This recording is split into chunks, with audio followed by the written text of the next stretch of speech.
Alors, je vous présente notre prochain conférencier en vous disant que le règlement d'une succession, c'est compliqué pour certains et certainement compliqué pour d'autres. Le concept de la crypto-monnaie, c'est flou pour vous? Vous n'y comprenez rien? Son instabilité vous inquiète? Voici donc une présentation qui pourrait vous aider à y voir un peu plus clair et qui pourrait faciliter votre vie dans le cadre d'une saine gestion successorale. Notre présentateur, M. Son Nun-Sen, est chercheur en vie privée et cybersécurité, YouTuber et fondateur de Superbacked Inc. J'ai bien dit? Oui. Oui, il me dit oui. Donc, c'est une entreprise spécialisée en gestion de données sensibles, notamment dans le contexte de la gestion successorale des crypto-monnaies. Alors, votre conférencier, M. Son Nun-Sen.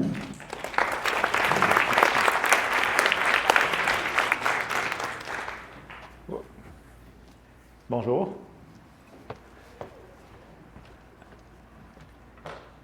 Ça fait bizarre d'être devant plein d'humains, même si en tant que YouTuber, je suis souvent devant plusieurs personnes. Merci pour l'introduction. Donc, qu'est-ce que ça veut dire un chercheur vie privée et cybersécurité? Il y a à peu près 2-3 ans, j'ai commencé une journey. By the way, je suis YouTube en anglais, donc c'est un peu bizarre en français, fait que je fais ce que je peux, mais il y a 2-3 ans, j'ai commencé une chaîne YouTube sur la vie privée et la cybersécurité. Je réalisais en tant que technologue avec plus de 15 ans d'expérience qu'on développait des applications de plus en plus invasives par rapport à la vie privée. Des applications que peu de gens dont peu de gens comprenaient la profondeur en termes de collecte de données. Puis, à cette époque-là, j'avais une compagnie d'analytics. J'ai pivoté la compagnie vers une compagnie qui était, ce que je dis en anglais, privacy conscious, ce qui a effectivement, excusez-moi, tué l'entreprise parce que on était vraiment dans un univers où on collectait énormément de données pour cibler des gens spécifiquement. Je ne sais pas si vous avez entendu parler de Cambridge Analytica, des affaires comme ça. Je vois des séries sur Netflix maintenant qui parlent de ça, c'est assez fascinant. C'est vrai, j'ai un clicker, moi. Comment ça marche, ce truc-là? OK. Donc, j'ai commencé cette journey-là en publiant un premier épisode sur macOS parce que j'aime apprendre, puis je me suis dit, tant qu'à apprendre, pourquoi pas apprendre ça à tout le monde. Là, je réalise aussi que je suis en train de vous parler de vie privée, puis vous êtes des notaires, fait que je vais prendre un moment pour expliquer pourquoi c'est important pour vous.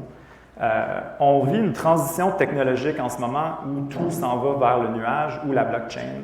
Je pense que tout le monde ici est d'accord que ça ne va pas changer. Qu'est-ce que ça veut dire?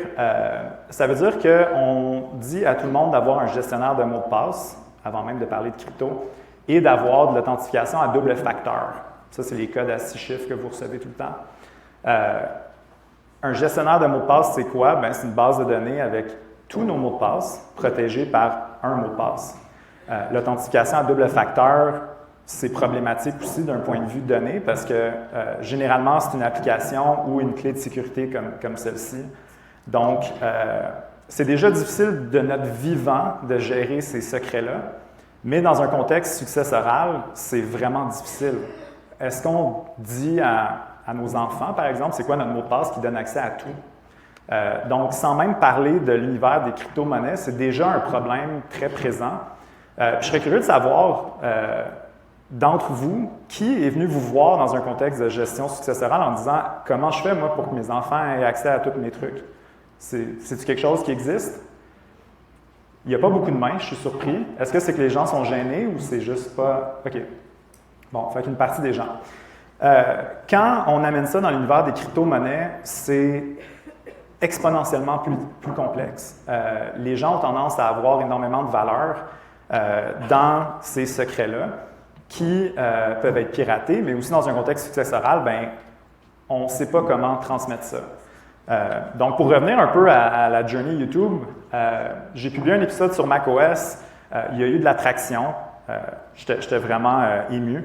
Après ça, j'en ai fait un sur Firefox. J'en ai fait sur des gestionnaires de mots de passe.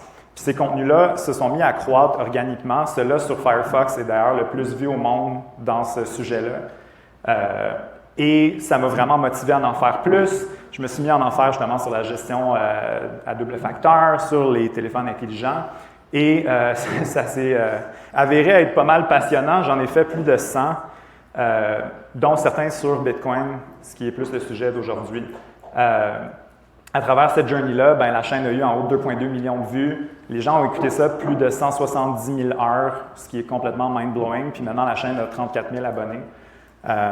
Donc, ce que ça m'a permis de faire en tant que personne curieuse et chercheur, c'est d'avoir la chance de parler avec un paquet de gens à travers le monde. On parle de milliers, si pas de dizaines de milliers de commentaires de la communauté internationale. Ça m'a permis aussi de rencontrer des experts partout à travers le monde, parmi les meilleurs des meilleurs, donc des chercheurs à Cambridge, des pionniers qui ont essentiellement contribué à Bitcoin, donc la première blockchain. Et ça m'a aussi permis d'avoir du feedback de tous ces personnes-là. Et si on revient en arrière, comme vous pouvez voir, il y a une couple d'épisodes avec le logo Bitcoin. Je voulais être capable de recevoir des dons en crypto, donc je me suis mis à plonger un peu dans cet univers-là. Puis j'ai réalisé que c'était extrêmement difficile d'avoir du Bitcoin de façon souveraine, puis c'était encore exponentiellement plus difficile de prévoir comment on peut gérer si on oublie un mot de passe ou si on meurt. Donc comment les gens qu'on aime peuvent hériter de ces actifs digitaux-là. Pour mettre un ordre de grandeur, puis là, ça, j'en parle plus vers la fin, à la dernière bull run, je ne sais pas si tout le monde sait c'est quoi une bull run, mais le pic en termes de valeur Bitcoin, on était à 70 000 $ pour un Bitcoin. À ce moment-là, dans l'histoire de Bitcoin, il y avait plus de 100 000 millionnaires juste par rapport à Bitcoin. Donc, toutes ces personnes-là, on s'entend, il y a beaucoup de milléniaux là-dedans, mais ces personnes-là vont venir vous voir bientôt. Parce que ces personnes-là vont se retrouver à avoir 100 000, 1 million, 10 millions en actifs digitaux. Puis, ils vont vouloir pouvoir remettre ça à leurs enfants. Donc, il y a plusieurs personnes à travers cette journey-là sur YouTube qui m'ont écrit puis qui ont dit ça. On voit qu'il y a un expert là-dedans. Comment est-ce qu'on peut résoudre ce problème-là? Comment est-ce que je peux m'assurer que mes enfants vont hériter ou que ma famille va hériter de cette valeur-là en restant en contrôle de mon vivant? Puis ça, c'est vraiment la clé ici de la difficulté. C'est facile de donner à son enfant accès. Mais dans le contexte des cryptos, si tu as accès au secret, c'est ta crypto. Donc, il faut que tu aies une façon d'être souverain de ton vivant puis de le passer après. Maintenant, je réalise que j'ai 15 minutes, il faut vraiment que j'accélère. Comment est-ce que les gens font pour avoir de la crypto? Donc, j'ai beaucoup apprécié les talks ce matin. Il y a 3 façons, puis là, j'accélère un peu, mais il y a les échanges. Donc, la majorité des gens vont avoir accès à leur crypto un peu comme vous accédez à Facebook. C'est-à-dire, ils vont avoir un mot de passe, puis souvent de l'authentification en double facteur. Ça, c'est dans le contexte de Binance, qui est le plus gros échange asiatique, Coinbase américain, puis ShakePay, qui est canadien. Il paraît, je pense que plus de 10 % des Canadiens ont du Bitcoin en passant, ce qui est assez extraordinaire. Le problème avec les échanges, comme vous avez peut-être entendu parler, il y a Quadriga, qui est un échange où le fondateur a comme disparu, essentiellement, puis il y a en haut de 200 millions, si ma mémoire est bonne, qui a été perdu à tout jamais. Récemment, on a vu aussi un autre échange, le nom ne vient pas, mais qui a fait faillite. Puis il y a plein de gens qui ont perdu leur crypto. Donc, la crypto, c'est quelque chose qui est magique parce que c'est décentralisé, ça redonne le pouvoir à l'individu. Mais quand on fait confiance à des entreprises comme celle-là, même s'ils sont bien intentionnés, bien, des fois, il y a de la réglementation qui change, des fois, ils se font hacker.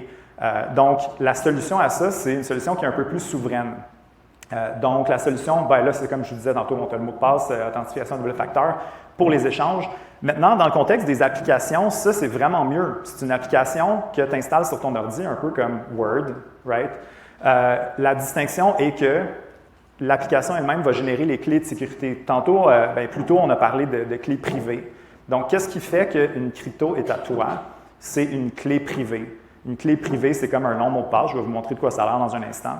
Mais l'application, elle, va générer cette clé privée-là à même l'ordinateur, ce qui te permet essentiellement d'être indépendant, si on veut. Donc, en même temps, avec l'indépendance vient le risque. On aime énormément le système financier actuel parce que si on a 100 000 $ dans notre compte bancaire, on peut assez naïvement s'imaginer que ça va être OK. Il y a des pays où l'argent a disparu puis où tu ne peux pas accéder à ton argent, mais pour la plupart, c'est correct. Dans le contexte de ça, si tu perds ton ordi et tu n'as pas un backup, ben, tu viens de perdre ta crypto. Mais c'est plus sécuritaire parce que c'est effectivement décentralisé. MetaMask, c'est un peu l'équivalent dans l'univers Web 3, donc les chaînes comme Ethereum et compagnie. Maintenant, ça, tu as une phrase de récupération et un mot de passe. La phrase de récupération, c'est peut-être un concept qui sait ici c'est quoi une seed phrase ou une phrase de récupération, juste par curiosité? OK. Ah, ben OK. Je suis impressionné. Ça ressemble à ça.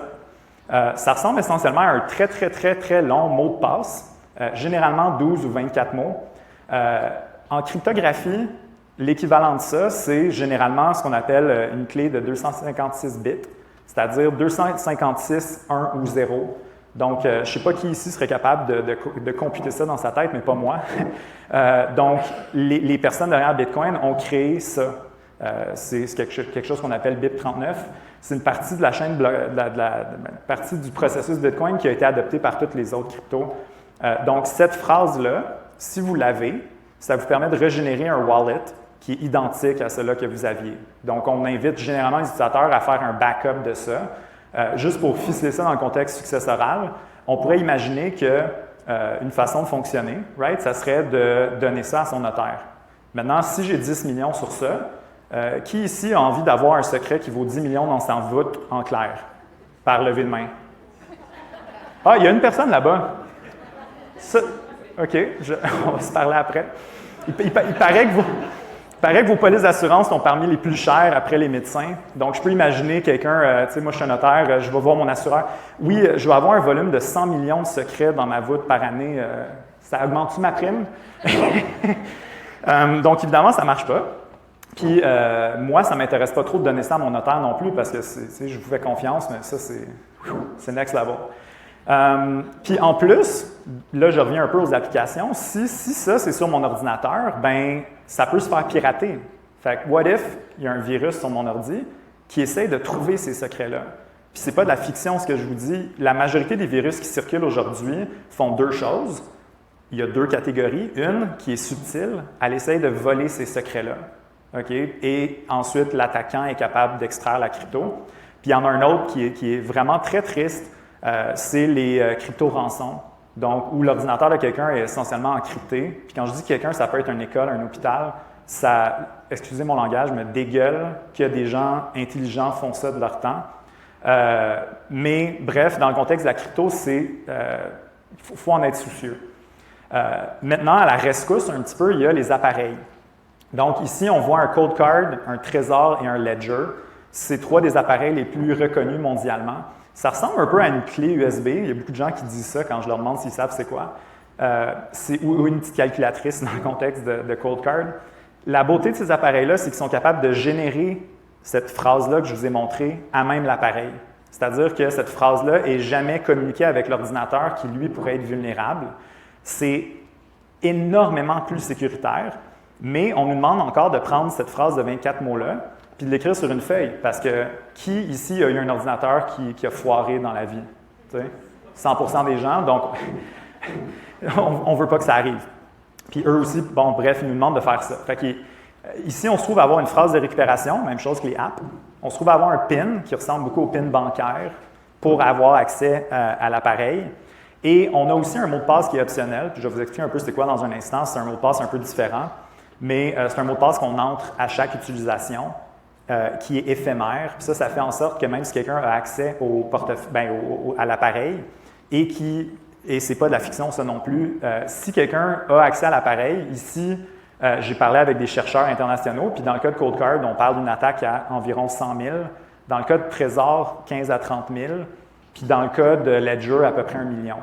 Maintenant, ils ont des avantages, des inconvénients, mais si quelqu'un a 1 million, bref, on est vraiment à la limite de l'appareil. C'est pour ça que le mot de passe est vraiment important. Maintenant, la majorité des gens n'en mettent pas, puis ça, c'est une question d'éducation.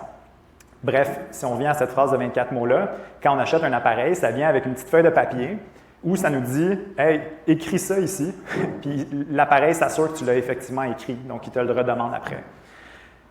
Quand j'ai découvert ça, ça m'a fait capoter. J'étais comme, bref, tu me demandes d'écrire sur une feuille quelque chose où toute la valeur est, que si quelqu'un vole ça, c'est leur Bitcoin. Là, en tout cas, c'était assez fou. Bref, quand tu as un appareil, tu as une phrase de récupération, un PIN et ou un mot de passe optionnel. Toutes ces choses-là, si tu les oublies, tu viens de perdre ta crypto ou tes NFT pour revenir à ce qu'on disait ce matin, parce que tout ce que je viens de vous montrer s'applique autant à Bitcoin qu'à Ethereum, qu'au NFT. Tout ça, ce qui prouve que c'est à toi, c'est soit la phrase de récupération et le mot de passe, ou l'appareil et le PIN. Donc, effectivement, si je vous remets ça un peu graphiquement, tu as l'appareil et le PIN. La plupart du monde n'a pas de mot de passe. C'est ton cache. Right? Fait que si tu es capable de voler les deux, c'est ton cache. Si tu es capable d'avoir la phrase de récupération, dans la plupart des cas, c'est ton cache. Fait qu'on peut imaginer que ça rend les gens complètement fous. C'est un problème qui est vraiment dur à résoudre. Puis, je n'ai même pas encore parlé de succession en ce moment. Donc, maintenant, il y a des gens qui m'ont approché à travers la chaîne YouTube, spécifiquement 3 personnes en particulier, qui prenaient ça tellement à cœur comme problème à résoudre, qui ont fait des dons à ma chaîne YouTube pour que je puisse m'attarder à ce problème-là de façon significative. Donc, au cours des 6 derniers mois, j'ai pris tout ce que j'ai appris dans ma vie en tant que technologue, puis j'ai appliqué ça spécifiquement à résoudre ce problème-là. C'est 3 personnes de 3 pays différents, donc c'est un problème qui est vraiment international en ce moment. Il n'y a personne à qui j'ai parlé, même les meilleurs des meilleurs, même des gens qui gèrent des échanges. Il n'y a personne qui sait comment résoudre ce problème-là. Mais ils ont tous envie de travailler avec des notaires pour être capables de finalement résoudre ce problème-là, bien dormir. Donc, je vous parle ici parce que ces gens-là m'ont demandé de communiquer avec vous pour qu'on mette en place une solution pour réussir à résoudre ces problèmes-là. Puis, présentement, on est dans un creux au niveau Bitcoin, mais la prochaine fois que ça monte, tout le monde va capoter, puis tout le monde va venir vous voir. Donc, c'est pas peut-être, c'est quand, puis statistiquement, c'est dans, je dirais, à peu près 1 an que ça va vraiment pogner en feu, cet écosystème-là. Donc, j'ai créé une application qui s'appelle Superbacked. C'est une application qu'on utilise, ça nous permet d'entrer effectivement la phrase dans l'application. Ici, on peut voir qu'elle est aussi surlignée. Donc, dans l'écosystème Bitcoin, il y a beaucoup de validation. Donc, si tu fais un typo, ça ne sera pas surligné. Fait que tu sais de façon déterministe que tu as entré le secret de la bonne façon. Après ça, tu peux entrer le mot de passe et tu peux entrer le PIN. Donc, ça, c'est fait sur un ordinateur qui est acheté au magasin. Comme on arrive au Apple Store, on prend un ordi, on n'installe rien dessus pour pas qu'il y ait de virus. On fait cette transaction-là, puis on wipe l'ordi. Donc, on fait ça. On entre un mot de passe qui est connu par les héritiers, mais pas par le notaire. On entre, après ça, on choisit un type de backup. Ici, on a un 2 de 3 distribué. Je vais vous expliquer ce que ça veut dire dans un instant. Puis, on peut mettre un label. Ensuite, quand on complète cette opération-là, ça nous génère 3, ce que moi j'appelle du moins des blocs. Je les ai ici. Donc, c'est des feuilles de papier avec des codes QR. Maintenant, avec un de ces blocs-là, même si quelqu'un a en haut d'1 milliard de dollars, c'est impossible d'attaquer ça. Donc, ils sont tous protégés par le mot de passe, mais il y a également un système de consensus qui est mis en place où tu dois avoir 2 des 3 feuilles, plus le mot de passe.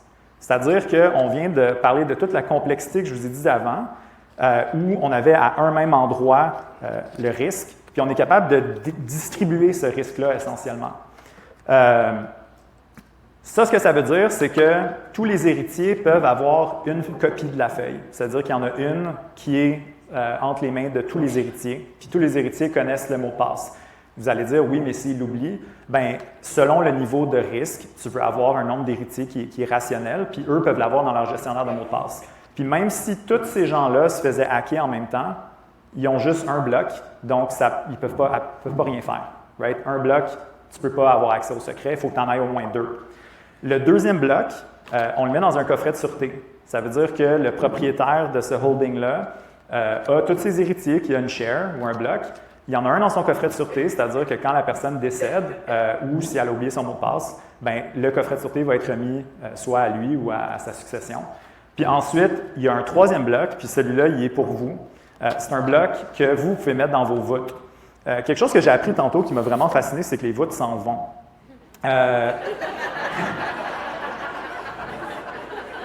Je vais peut-être... il va falloir que je parle avec la Chambre des notaires parce que je ne suis pas d'accord. Okay? mais ce n'est pas des blagues. Je ne suis pas d'accord parce que je pense que c'est une erreur.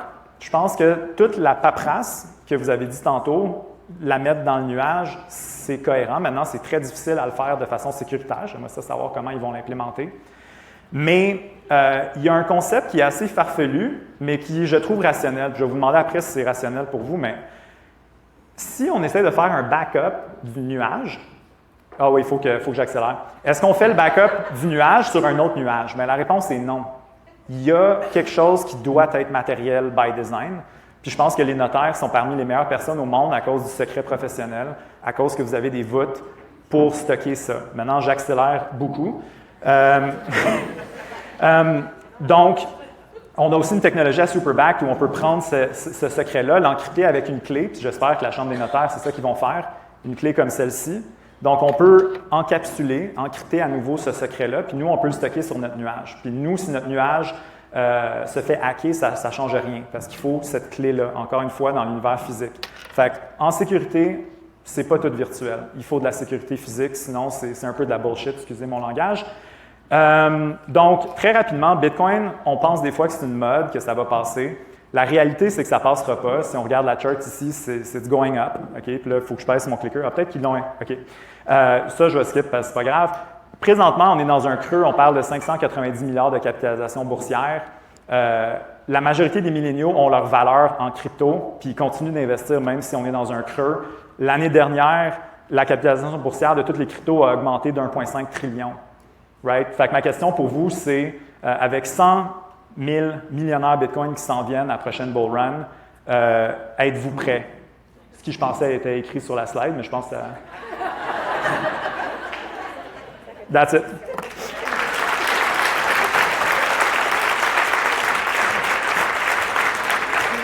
Merci. Oh! Pour vous remettre de Merci votre beaucoup. émotion. Merci. Merci beaucoup. Vraiment impressionnant. Puis, voyez-vous, là, qu'on est dans le ton. Alors là, il y a peut-être matière à réflexion maintenant à la chambre, mais peut-être que vous allez avoir